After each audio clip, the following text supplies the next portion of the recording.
오늘도 하나님의 전을 찾으신 분들과 가정에서 예배드리시는 모든 분들 위해 살아계신 하나님의 은혜가 함께 하시기를 주님의 이름으로 축원합니다. 오늘은 사르밧에 살았던 이름도 안 나오는 한 여자 이야기 여러분에게 해드리려고 그래요. 옛날에 북이스라엘이라는 나라에 아합이라는 아주 못된 왕이 살았습니다. 남편도 못됐는데 마누라는 더 못됐어. 그래가지고 둘이서 나라를 움직이다 보니까 백성들이 살기도 힘들어지고 하나님을 예배하려고 하지 않아요. 우상숭배를 자꾸 권장을 하니까 이 왕이 그래가지고 하나님이 진노하시게 됩니다. 하나님께서 엘리야 선지자를 통해 가지고 여러 번 얘기를 하셨는데도 못 알아들어. 그래가지고 가뭄이 하나님이 자연재해 비를 싹 걷어가셨습니다. 3년 동안 비가 내리지 않게 된 거예요. 자, 이 재난이 있을 때 믿는 사람은 안 당하고 안 믿는 사람만 당했으면 좋겠는데 이 자연재해라는 건 똑같이 임합니다. 전염병도 똑같이 임하는 거거든요. 마지막 심판날에 주님 앞에 섰을 때는 개인이 심판을 받게 되지만 이 자연재해나 전염병, 가뭄, 바람 불고 태양 이건 다 동일하잖아요. 믿는 사람이나 믿지 않는 사람이나 다 같이 힘들어지게 된 상황에 엘리야 목사님도 먹을 게 떨어졌어요. 거기다가 아합 왕이 화가 난 거예요. 자, 이 코로나 시대에 코로나가 딱 일어나게 되면 언제 끝나지? 이거 어떻게 끝나지? 이것만 생각하지 이게 왜 이런 일이 생겼는지를 생각하는 사람은 흔치 않습니다.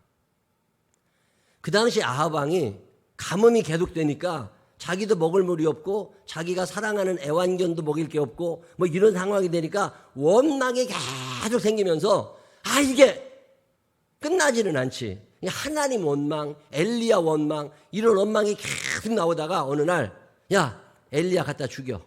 저거 잡아다 죽여. 그러면 내 마음이 좀 시원할 것 같아. 그래도 전국에 엘리야 수배령을 내렸습니다. 엘리야 목사님이 도망가게 생겼어요. 그래서 도망을 가가지고 어디까지 갔냐면 그리시네가라고 사람이 살지 않는 산속에 있는 자그마한 시냇가로 도망을 가서 거기서 사는데 거기서 그 물은 마시고 사는데 먹을 게 없어가지고서 아이고 이거 이제 어떻게 하냐 싶은데 어느 날부터 까마귀가 날라와. 근데 까마귀가 와가지고서요 어느 날은 떡을 떨어뜨려주고 가고 어느 날은 고기를 떨어뜨려주고 가고 그러니까 엘리야가 그 그리시네가에 살면서 까마귀가 침 묻혀놓은 거 그거 이제 떡도 주워 먹고 고기도 주워 먹고 그러면서 그래도 연명을 하고 살았는데 어느 날 가뭄이 심해지면서 그리시네가마저 말랐습니다.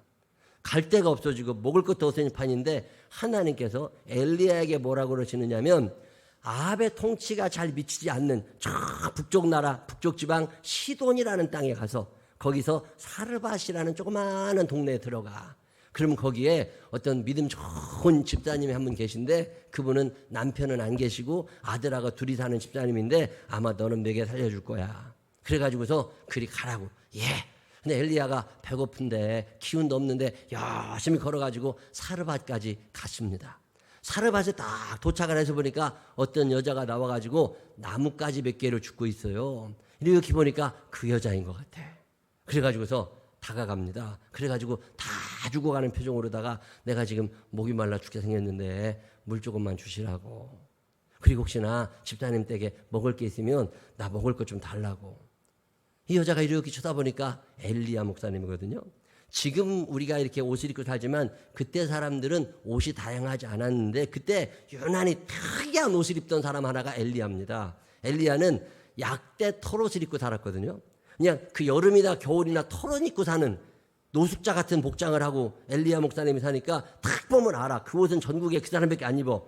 그러니까 소문이 쫙 나있던 유명한 목사님이니까 그 여자 집사님이 딱 본 다음에 엘리야를 알아봅니다. 그러면서 엘리야 목사님한테 뭐라 그러냐면 죄송하다고 우리도 먹을 게 없어가지고 지금 이제 마지막 식사 조금 밀가루 남아있고 조금 기름이 있어서 이제 불을 떼가지고 그거 붙여가지고서 우리 아들하고 나하고 이거 먹고 죽으려고 이 마지막 식사를 준비하고 있다고.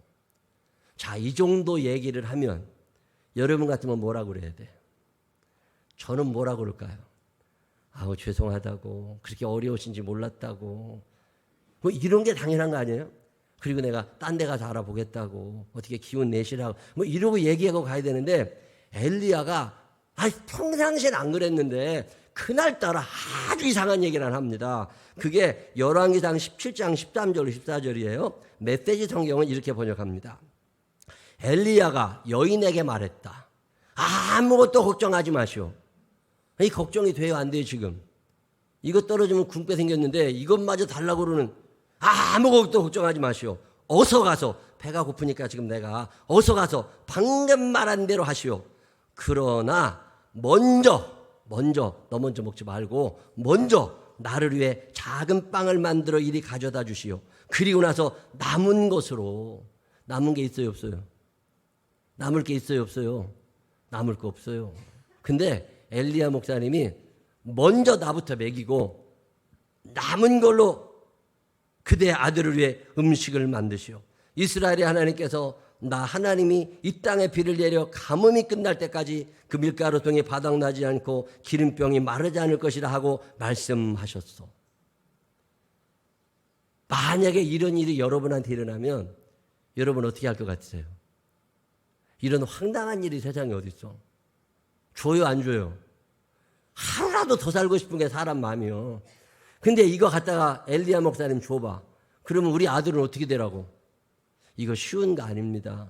이거 절대 쉬운 거 아니에요. 거기다가 이 여자가 자기가 먹고 또 가만히 있나 소문내러 다니지. 그 목사님이 미쳤대. 미친 것 같아. 이러면서 별 얘기를 다 하고 다닐 거 아니에요. 근데 참 묘한 일은 이 여자가 이상한 반응을 보입니다. 자, 열왕기상 17장 15절. 그가 가서 엘리야의 말대로 하였더니 그가 엘리야와 그의 식구가 여러 날 먹었으나 여호와께서 엘리야를 통하여 하신 말씀같이 통에 가루가 떨어지지 아니하고 병에 기름이 없어지지 아니하니라. 자, 이게 이런 얘기거든요. 이제 카드빚이 한 5달 밀렸어. 이제 이번 달도 카드빚을 못 갚으면 이제 신용불량자가 돼. 통장에 30만 원도 안 들었어. 카드빚은 300만 원을 갚아야 돼. 돈이 없어. 근데 주일날 왔더니 목사님이 어디 선교 헌금해야 된다고 10만 원씩 다 헌금을 하래. 자, 그러면 여러분 속에 무슨 생각이 드시겠어요? 아유, 저 목사님은 정말 내 사정 너무 몰라. 왜 하나님은 꼭 나한테만 그래? 이런 생각이 자연스럽게 나겠죠. 저는 어느 날 생각해 보면 나라면 그때 뭐라고 그랬을까? 그 여자가 이거 먹고 우리 죽으려고 그러는데 이 정도 나오면 나는 그 말 못해. 그러고 보면 우리는 인간적이지 신앙적이지는 않아요. 제가 목회 초기에 헌금 설교를 전혀 못했습니다. 내가 너무 어려운데 어떻게 교인들 다 반지 압박에 살면서 어려운 줄 아는데 어떻게 헌금을 하라고 그래. 그게 말이 안 떨어져. 그러고 보면 나는 믿음 인간적인 사람이지 신앙적인 사람은 아니요. 근데 어느 날 어떤 목사님 말씀도 하시지만 이 말씀을 읽는데 무슨 생각이 나느냐면 엘리야를 사르밧 과부에게 보내신 이유가 뭐예요? 하나님은 엘리야를 먹이고 싶기도 하시지만 그동안 신앙생활 열심히 하며 살아서 마지막 음식을 만들어 죽이려고 하는 이 사르밧 과부를 살리고 싶으신 거야. 누구를 통해서? 엘리야를 통하여 그 가정을 살리고 싶어 하시는 하나님. 그래서 축복을 하시려고 헌신을 강요하고 계신 거예요. 근데 이 여자가 생각지도 못했는데 그 헌신을 합니다. 자, 그랬더니 쉬운 성경 다시 한번 읽어봅니다. 17장 15절. 여자는 집으로 가서 엘리야가 말한 대로 했습니다. 그리고 엘리야와 여자와 그의 아들이 날마다 음식을 넉넉히 먹었습니다. 이 이야기가 사실인 줄로 믿으시기를 바랍니다. 이게 사실인 줄로 믿어주시는 분들만 아멘 한번 해봐요. 성경은 묘한 특징이 있거든요. 하나님의 말씀이 살아있고 운동력 있다는 말은 성경이 기록되어 있는 것이 한 번 쓰여지고 지나갔다는 뜻이 아니라 그만한 믿음, 그만한 헌신을 하는 이들에게 오늘도 그 역사가 일어날 줄로 믿으시기를 바랍니다.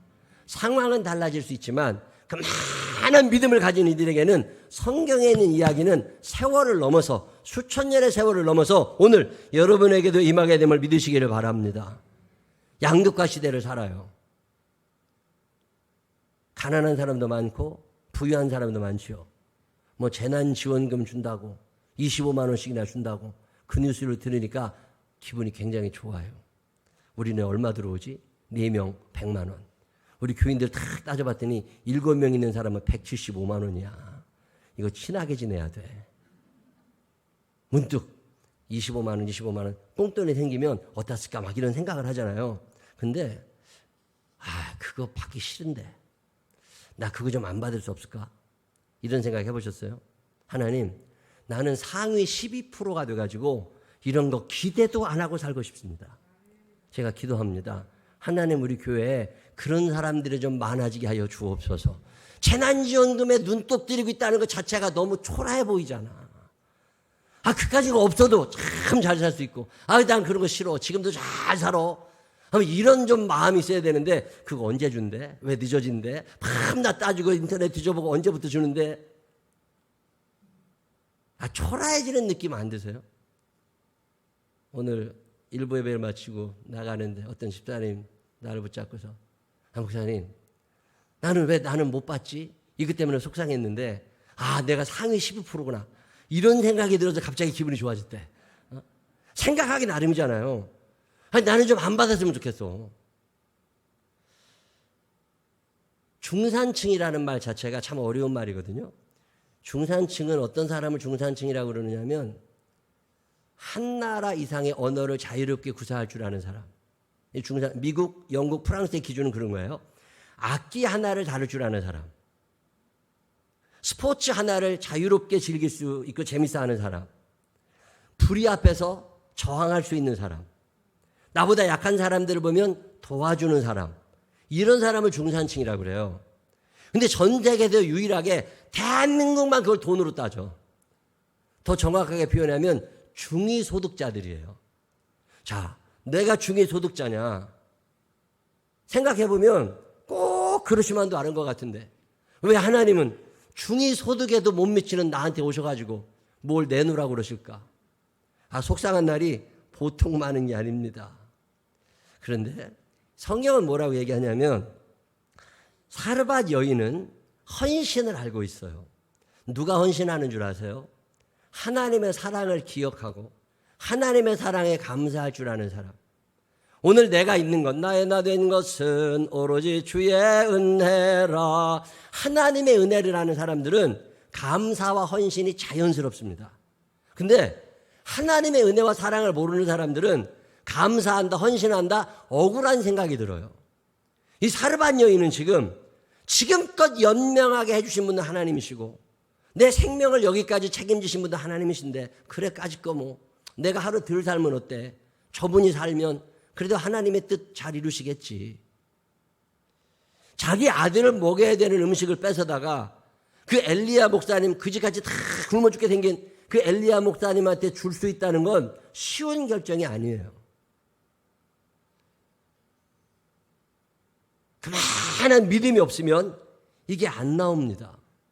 저는 이 엘리야의 이야기를 읽으면서 나도 언젠가는 그런 상황이 되면 사르밧 이 여인, 사르밧 과부처럼 나도 한번 해보고 싶다.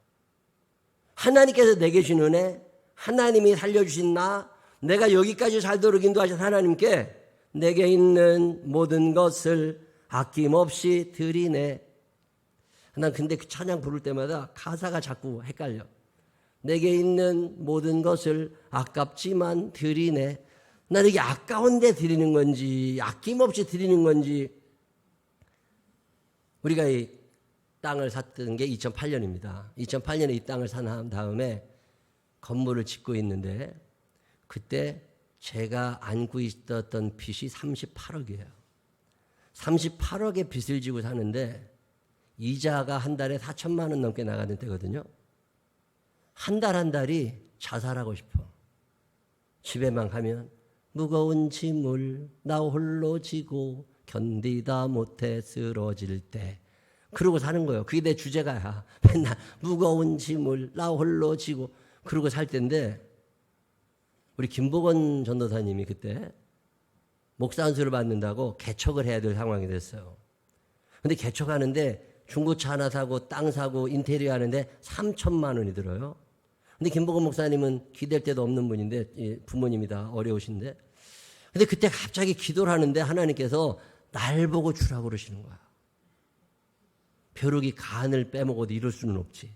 지금 내가 매달 사는 게 힘든데 웬 3천만 원. 근데 그때 문득 이 여자 생각이 나는 거예요. 38억 빚지나 38억 3천만 원 빚지나 별 차이 안 나. 어차피 넘어져 죽기는 거기다 점 하나 더 얹으나마나 마찬가지요. 그래가지고 했어요. 참 묘한 일은요.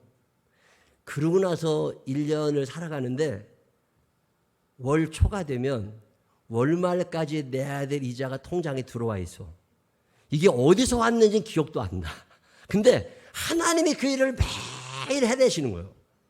그리고 1년이 지났는데 재미가 붙었어요. 이거 3천만 원 하나님께 드렸더니 이거 살게 해주시네. 그 다음에 키르기즈스탄에 3천만 원을 또 보냈어요. 그래서 거기다가 교회를 개척할 수 있게 또 해놨어요. 그 다음에 박명식 목사님이 카자흐스탄에 선교사 나갈 때 카자흐스탄에 가면 살 집이 없으니까 거기에다가 집을 하나 지으라고 3천만 원을 또 보내가지고 선교센터를 만들어 놓고 지금도 카자흐스탄 그 소망교회 가면 그게 붙어 있습니다. 생명나무 교회가 여기다 해놨다고. 또 그러고 난 다음에 잠실 생명나무 교회 김유미 목사가 개척하는데 또 이 돈이 들어갔어요. 캄보디아에도 선교지를 세우지요. 참 묘한 일은 이게 하나님이 기뻐하실 만한 일이냐. 그때 망설이지 말고 계산하지 말고 그냥 내질렀더니요. 하나님이 뒷감당을 해주시는 거야. 이게 다 갚아지도록 하나님이 하늘을 여시는 거야. 엘리야의 까마귀는 그때만 살아있는 게 아니라 2021년 9월에도 살아있는 줄로 믿으시기를 바랍니다. 그만한 믿음, 그만한 헌신, 그만한 기적이 일어나는 건데 우리는 그 믿음이 없어요. 그래 그 헌신이 안 돼. 그리고 그 기적만 일어나기를 바래. 사기꾼들이죠. 그만한 믿음, 그만한 헌신, 그만한 기적. 시작.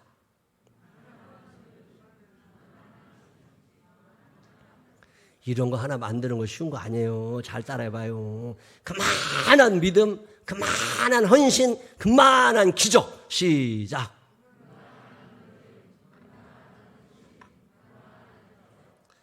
왜 우리가 헌신하지 못하느냐? 하나님이 나와 함께 하신다는 믿음이 없어. 그리고 계산이 앞서요. 저는 최근에 아브라함의 이야기를 읽으면서 참 많은 은혜를 받습니다. 우리가 아브라함 하면 순종을 얘기합니다. 아브라함의 순종. 그가 이삭을 제물로 바쳤다. 저는 그렇게 성경을 안 읽습니다. 그때 아브라함 나이가 127살. 아들 이삭은 27살. 어느 날 하나님께서 아브라함에게 내 상자 이삭 내게 바쳐라. 평생 아브라함은 하나님을 신뢰하며 산 사람입니다. 하나님을 사랑하며 살았고 하나님의 뜻대로 살려고 애를 썼고 덕분에 엄청난 부자가 되어 살던 사람입니다. 아들 느지막해 100살에 낳은 아들에게 모든 걸 걸고 살아가던 아브라함.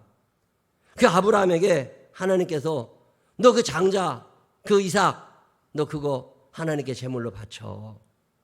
이 얘기를 들은 아브라함은 고민에 빠졌겠죠. 그렇지만 아브라함은 결정합니다. 이게 하나님의 뜻이라면 당신의 뜻이라면 당신의 뜻이라면 제가 이거 할 겁니다. 근데 방법이 없어. 어느 날 이삭을 속입니다. 예배드리러 같이 가자. 그래서 이삭이 예배를 드리러 아버지를 따라 나섭니다. 모리아산까지 갔어요. 모리아산에 올라가는데 아들 이삭이 묻지요. 아버지, 제사를 드리려면 제물이 있어야 되는데 제가 칼은 가졌고 불도 가졌고 아버지 우리가 지금 나무도 다 치고 이러고 가는데 제물이 어디 있습니까? 그때 아브라함이 그거 하나님이 준비해 놓으신다고 그랬으니까 가. 조마조마하게 갔을 거 아니에요. 자, 산에 올라갔어요. 여러분 아버지가 127살인데 27살 먹은 나한테 하나님이 너 잡아 죽이래. 그리고 칼 들이면 여러분 도망쳐요 안 도망쳐요? 우리 아버지가 치매, 우리 아버지가 노망, 이거 큰일 났네. 그리고 튄다고. 거기서 김준호는 거기도 아버지다 목배 그리고 모가지 내밀 것 같으냐? 이게 쉬운 거 아니라니까요. 그리고 127살 먹은 할아버지가 27살 청년으로 어떻게 잡어? 도망가면 끝. 지금도 우리 임지훈 집사님이 아들 말 안 듣는다고 규현이 어떻게 야단치려고 집에 나가버리면 어떻게 잡아가? 아버지가 아무리 뛰어도 아들을 못 잡아요. 그때 어떻게 했을까? 상상해 보셨어요? 미국에 계신 어떤 목사님이 이 본문을 갖고 설교를 하는데 참 제가 마음에 와닿습니다. 아버지 아브라함은 고민을 하다가 아들에게 이야기를 합니다. 솔직한 얘기를 해야 되니까. Do you know that I love you? 너 내가 너를 얼마나 사랑하는 줄 아니? 아들이 대답하죠. 예 아버지. 아버지가 저 사랑하는 거 제가 압니다. How much? 얼마나 사랑한다고 생각하니? 아버지는 아버지의 목숨을 포기하시면서까지 나를 사랑한다고 나는 믿고 있습니다. 고맙다. 조금 지나서 아브라함이 또 아들에게 말합니다. Do you believe the promise of God? 너 하나님의 약속을 믿니? 예 아버지. 저 하나님의 약속을 믿습니다. 땅을 주시면 하셨고 자손을 주신다 하셨고 하늘의 별과 같이 바다의 모래같이 후손을 많게 하신다고 하셨고 복의 근원이 된다고 말씀하셨습니다. 저는 그 하나님을 신뢰합니다. 그런 얘기가 한참 오간 후에 아브라함이 입을 엽니다. 그런데 아들, 하나님이 너를 원하셔. 하나님이 이 모리아산에서 너를 제물로 드리라고 하셔. 만약에 죽을 수만 있다면, 제물이 필요하다면 아빠가 저 위에 올라가고 싶어. 근데 하나님은 내가 아니라 너를 제물로 드리기를 원하셔. 이 솔직한 얘기 앞에 이삭이 침묵하죠. 하나님이 나를 원하시는데 내 목숨을 원하시고 나를 받기를 원하시는구나. 내가 여기서 도망을 가면 아버지가 슬퍼. 내가 여기서 제물이 되지 않으면 하나님이 슬퍼. 그때 이삭이 결심하죠. 예 아버지, 그러면 제가 제물이 되겠습니다. 아버지는 여기 남아 계시고 제가 저 위에 올라가겠습니다. 혹시나 밑에서 불이 뜨거워서 내가 도망갈지 모르니 아버지 저를 묶으세요. 그래서 손을 내밀고 발을 내밀고 손과 발을 묶고 아들을 번제단 위에 올려놓고 아버지 아브라함이 칼을 들어 아들을 치료할 때 하나님이 아브라함의 손을 잡으시면서 아브라함아 아브라함아. 대부분의 사람들은 아브라함의 순종을 이야기합니다. 그런데 모리아산의 기적은 아브라함의 순종보다 이삭의 헌신을 통하여 이루어집니다. 이삭의 헌신이 없으면 그 재산은 없었던 거죠. 똑같은 이야기가 1000년이 지나고 2000년이 지난 후에 그 모리아산 골짜기에 또 한 번 일어납니다. 그게 예수님의 이야기예요. 하나님의 아픔을 아십니다. 누군가 죽어야 누군가 살아. 이 죄 많은 사람들을 위하여 누군가 대속제물이 되어야 되는데 내가 십자가를 거절한다면 누가 십자가를 질까? 내가 저 십자가를 거절하면 누가 이 십자가를 져? 예수님이 아버지 하나님의 사랑을 알고 당신이 사랑하시는 백성들을 살리기 위하여 스스로 지신 십자가 사랑 없다면 가능했을까? 새들이 말하네, 별들도 말하네, 사랑 없다면 가능했을까? 내 맘이 말하네, 사랑 없인 안 돼. 하나님에 대한 사랑이 십자가를 선택하게 한 것처럼 아버지 아브라함에 대한 사랑, 하나님에 대한 신뢰가 이삭으로 하여금 제물이 되게 한 것처럼 그 사르밧 여인은 하나님을 향한 사랑, 엘리야 목사님에 대한 존경, 그리고 하나님의 뜻, 하나님의 은혜에 대한 감사, 이런 것들이 모아져서 그 마지막 음식을 엘리야 목사님을 위하여 드리게 됩니다.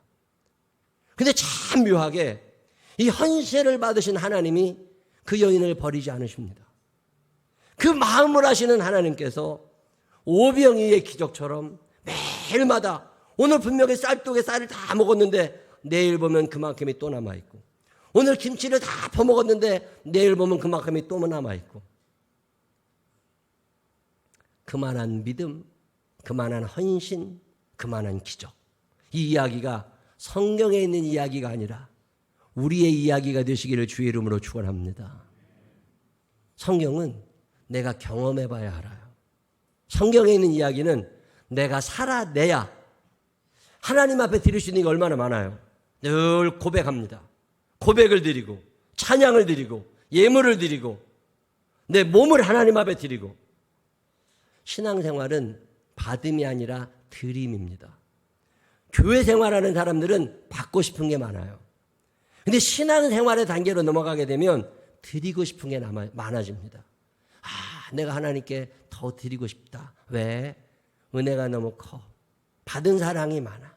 나도 뭔가 해드리고 싶어. 이런 헌신할 줄 아는 사람들이 우리 생명나무 교회도 많아지게 되시기를 주님의 이름으로 축원합니다. 이 사르밧 여인을 통하여 배우고 싶은 거 있어요. 그 첫 번째가 그만한 믿음, 그만한 헌신, 그만한 기적이라면, 두 번째는 역경에 부닥치는 사르밧 여인의 삶의 모습입니다. 가난하거든요. 먹을 게 없는데 기적처럼 살아가고 있어요. 엘리야 목사님을 통해서 사르밧 여인을 축복하시는 하나님을 경험하면서 삽니다. 이게 좀 계속 이어졌으면 좋겠는데 어느 날 갑자기 하나뿐인 아들이 죽습니다. 사고로 죽었는지 병으로 죽었는지 죽었어요. 자, 여러분 같으면 어떻게 했을까요? 애통한다는 거 있잖아요. 애통하는 나는 복이 있나니 그들이 위로를 받을 것이라. 이 애통한다고 하는 말의 원어의 뜻은 부부가 같이 살면서 아들 하나를 낳고 세 식구가 살다가 사고로 남편이 죽으면 혼자 남은 여자가 그렇게 슬피 웁니다. 이 여자의 울음을 애통이라고 그러느냐? 그러지 않아요. 이 여자가 마음을 독하게 먹고 이제 내가 우리 아들하고 둘이 살아야 돼. 쟤 살려내야 돼.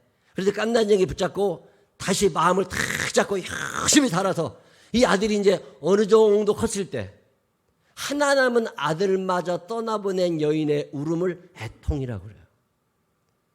정신을 잃죠. 살았는지 죽었는지도 모르죠. 삶이 다 무너진 것 같은.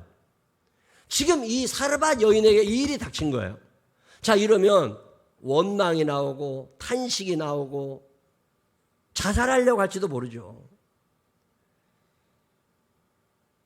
하나님에 대한 원망. 왜 하나님은 끊임없이 나에게만 침묵하시는 걸까? 왜 하나님은 나를 이렇게 힘들게만 하시는 걸까? 근데 그때 이 여인은 전혀 이상한 반응 하나를 보입니다. 그게 오늘 여러분을 읽으신 성경 본문이에요. 자, 열왕기상 17장 18절. 여인이 엘리야에게 이르되 하나님의 사람이여, 당신이 나와 더불어 무슨 상관이 있기로 내 죄를 생각나게 하고 또 내 아들을 죽게 하려고 내게 오셨나이까. 차라리 안 오셨으면 그때 그냥 죽었으면 됐지. 왜 희망은 주셨다가 그 희망마저 다 꺾어버리시려고 하십니까? 그러면서 자꾸 죄가 생각이 나더라는 거예요. 아니, 이 여자가 무슨 죄를 많이 졌길래 경건하게 살았을 거 아니에요. 성결하고 거룩하게 하나님의 말씀대로 빛과 소금의 사명을 감당하며 살려고 애를 쓰니까 하나님이 엘리야를 보내셔도 그를 사용하시고 축복하시는 건데, 적어도 우리보다는 깨끗한 사람이고 나보다는 빛과 소금의 사명을 잘 감당했을 사람인데 그 사람이 무슨 죄가 많다고 사람을 죽였겠어요? 강도짓을 했겠어요? 도둑질을 했겠어요? 뭐 사기를 쳤겠어요? 도대체 무슨 죄가 많아가지고. 가만히 생각을 해보면 슬픈데 죄가 생각난다? 큰 죄를 저지른 사람 아닙니다. 코로나 앞에서 여러분 어떤 생각을 하고 사세요? 이게 멈추어지기를 기도하지 말고 이게 끝나게 해달라고만 기도하지 말고, 그게 아방인 거예요. 그냥 여기서 빨리 끝내, 엘리야 빨리 갖다 죽여, 이게 아방인 거거든요. 근데 하나님은 그걸 원하시는 게 아니에요. 그 가뭄을 통해서 하나님의 마음을 좀 읽기를 원하시는 거예요. 이 코로나라고 하는 것이 끝나기만을 기도하지 말고 이 코로나를 통해서 하나님이 나와 우리 가정에 주시려고 하시는 하나님의 사랑의 음성은 뭘까? 이 사르밧 여인은 이 음성을 찾아내고 있습니다. 어쩌면 아들이 죽고 나니까 여러 가지 그 작은 죄들, 벌써 기억에서 지워진 회개하지 않고 지나가 버렸던 그 작은 죄들이 생각나기 시작하는 거죠. 그때 우리 엄마가 돌아가셨지만 그때 우리 엄마한테 내가 그 안 해도 될 말 했었는데, 그때 우리 아버지한테 그때 내가 그때 우리 남편 죽기 전에 이거 좀 해달라고 그랬었는데, 뭐 이런 생각들, 죽은 아들을 놓고 아들을 길러가면서 마음으로 지었던 죄들, 서운하게 했던 것들, 하나님이 싫어했을 만한 일들, 바로 기르지 못한 것들, 여러 가지 죄가. 여러분 이런 경험 해본 적 있으세요? 저는 이 코로나 전국에 혼자 이런 생각을 합니다. 하나님 왜 이것을 멈추지 않으시는 걸까? 하나님 왜 이것을 끝내지 않으실까? 아직 하나님의 마음이 흡족하지 않으신 거예요.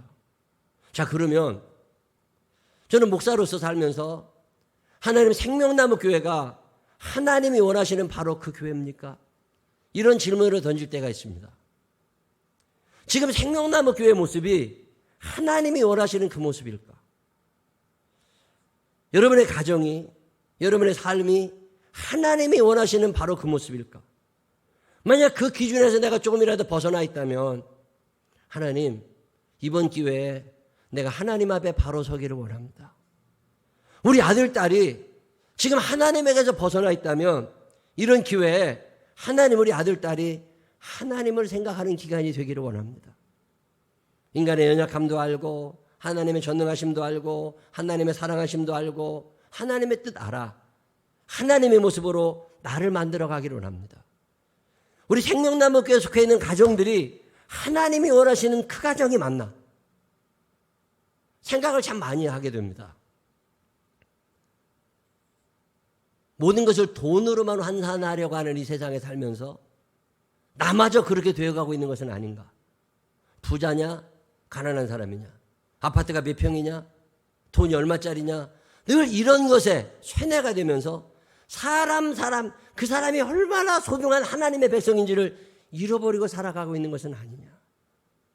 참 많은 것을 생각하게 하는 게 이 기간이에요. 오염이 되어가면서 나도 모르게 모든 걸 돈으로 계산해. 한번 어떤 목사님이 그런 얘기 하세요. 권사님 한 분이 60이 넘으셨겠죠. 전화를 해가지고 하소연을 하더래. 그래서 뭔 얘기인가 들어봤더니 남편이 암에 걸린 거예요.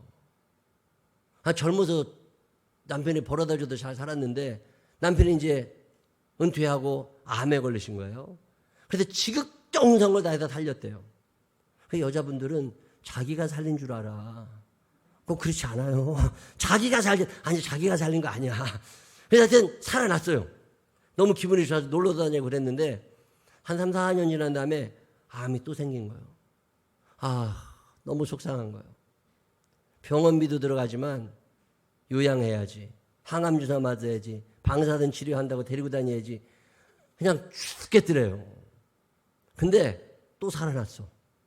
그래가지고 이제는 이제 괜찮다 싶었는데 얼마 전에 병원 갔더니 암이 또 재발했다고 그러는데요. 그래서 한숨이 푹 나와가지고서 목사님 붙잡고 전화를 하면서 결국 하는 말이 뭐냐면 다른 남편들은 죽기도 잘하더만 왜 우리 남편은 죽지도 않고 또 살아나고 또 살아나고. 나 그 얘기를 듣는데 우리 집사람 생각도 나고 우리 교인들 얼굴이 푹 지나가. 아니라고 말할 수 있는 사람이 몇이나 되겠어. 내 마음속엔 그렇지 않지만 말은 뭐 사랑한다고 얘기하지. 근데 세 번째 암에 걸리니까요. 죽었으면 좋겠더래. 힘들어 못 하겠더래. 언제부터인가 모든 게 다 돈으로 계산되는 시대에 나마저 그렇게 되는 거 아니야. 이런 아쉬움이 내 마음 가운데 남아있는 거야. 야, 이거 우리가 죄 짓고 사는 거 아니야. 세월을 아끼라 때가 악하니라. 그러면 부지런히 열심히 살아야 되는데 이게 너무 느슨해지고 게을러지고 집에서 예배 드리다 보니까요. 저도 수요예배 집에서 도로 드리는데 드리다 보면 예배 드리다 보면 내가 누워 있어. 분명히 앉아 있었거든. 아, 이게 예배가 이렇게 되는구나. 예배 똑바로 앉아서 드리다가 갑자기 물이라도 마시고 싶어 일어나신다니까. 야, 이게 점점 게을러지고 점점 일하기 싫어지고 세월을 아끼라고 그러시는데 세월이 얼마나 빨리 지나갑니까? 여러분 세월 계산해 보셨어요? 세월이 얼마나 빠른지 계산 안 해보셨어? 제가 계산해 봤어요. 100km, 시속 100km로 고속도로에서 자동차가 쫙 나가잖아요. 1초에 몇 미터 가는 줄 아세요? 계산해 보면 1초에 27m 나갑니다. 그래야 100km 맞아요. 자, 그러면 SRT, KTX 보통 시속 290, 300 가거든요. 자, 300km로 달려가는 KTX 1초에 몇 미터 가는 줄 아세요? 81m에서 83m 나갑니다. 1초에 80m는 대단한 거죠. 세월 1초에 몇 미터 가는 줄 아세요? 여러분, 하루가 왜 24시간인 줄 아세요? 하루가 24시간인 이유는 그냥 모여서 그렇게 정한 게 아니에요. 지구가 한 바퀴 도는데 걸리는 시간이 24시간이에요. 대한민국이 여기도 출발해서 한 바퀴 삥 돌아 다시 오는 데까지가 24시간이 걸리기 때문에 하루가 24시간. 왜 1년이 365일이냐? 지구가 태양 한 바퀴를 돌아 원위치까지 오는데 365일이 걸려요. 자, 그러면 지구가 한 바퀴 돌아가. 지구가 한 바퀴 도는데 지구가 얼마나 빠른 속도로 도는 줄 아세요? 지구의 지름이 지구의 이쪽 끝에서 저쪽 끝까지를 일직선으로 재면 12,000km 나옵니다. 이걸 원으로 계산을 해가지고 원으로 표면으로 쭉 따져봤더니 37,680km가 나와요. 37,680km를 24시간 만에 도르려면 얼마나 빨리 가야 되느냐? 1초에 430m를 가야 됩니다. KTX보다 어마어마하게 빠르게 가야 지구가 한 바퀴를 도는데 우리가 그 안에서 살기 때문에 모르는 거야. 얼마나 빨리 돌고 있는데. 세월을 아끼라. 때가 악하니라. 게으른 사람이요. 회개 많이 해야 됩니다. 사르반 여인은 아들의 죽음 앞에서 이 회개를 합니다. 큰 죄 저지른 거 아니에요. 하나님, 내가 세월을 아끼지 못했습니다. 하나님, 내가 모든 걸 돈으로만 계산하고 살았습니다. 하나님, 내가 하나님이 원하시는 삶을 지금 살고 있는지 나 자신을 되돌아본 적이 별로 없습니다. 하나님, 아들이 죽고 나니까 아들한테 잘못했던 게 생각이 나고, 남편이 죽고 나니까 남편에게 잘못했던 게 생각이 나고, 부모님 돌아가시고 나니까 부모님에게 잘못했던 게 생각이 나고, 하나님 아버지, 내가 마음이 참 편치 않습니다. 그리고 죽은 아들을 붙잡고 애통하는 이 여인의 기도를 하나님이 들으십니다. 그리고 어떤 일이 일어납니까? 열왕기상 17장 22절, 여호와께서 엘리야의 소리를 들으심으로 엘리야가 살려달라고 그렇게 기도를 하니까 그 아이의 혼이 몸으로 돌아오고 살아난지라. 하나님이 그 아이의 생명을 다시 허락해 주십니다. 사르반 여인은 믿음으로 하나님 앞에 서서 사랑함으로 헌신할 때 기적을 경험하고, 역경 속에서 하나님 한 분을 생각하면서 자신의 죄를 참회하며 하나님 앞에 자기를 바로 세우려고 할 때 자식이 살아나는 기적을 경험하고, 두 번의 큰 기적을 경험하며 하나님의 사람, 하나님의 일꾼, 닮고 싶은 사람이 되어갑니다. 오늘 만약에 나에게 그 헌신을 요구한다면 나는 이 여인의 헌신을 할 수 있을까? 나는 이 코로나를 비롯한 경제적인 어려움, 마음의 근심 앞에서 조그마한 죄라도 찾아내서 회개하며 하나님 앞에 나를 세우려고 하고 있을까? 한 번쯤 이 사르반 여인의 삶이 우리의 마음속에 남아서 담고 싶다. 나도 한번 해보고 싶다. 그래서 사르반 여인의 믿음으로 살다가 이 여인이 경험한 하나님을 경험하게 되시기를 주님의 이름으로 축원합니다. 기도하십시다. 하나님 아버지, 너무 막 사는 건 아닌지, 안 믿는 사람하고 똑같이 사는 건 아닌지, 하나님 아버지, 그만한 믿음, 그만한 헌신이 있어야 그 기적이 일어나는데 나는 오늘 어떤 사람입니까? 작은 죄에도 크게 신음할 줄 알아야 되는데 당연한 듯이 묻어버리고 살아가는 우리는 아닙니까?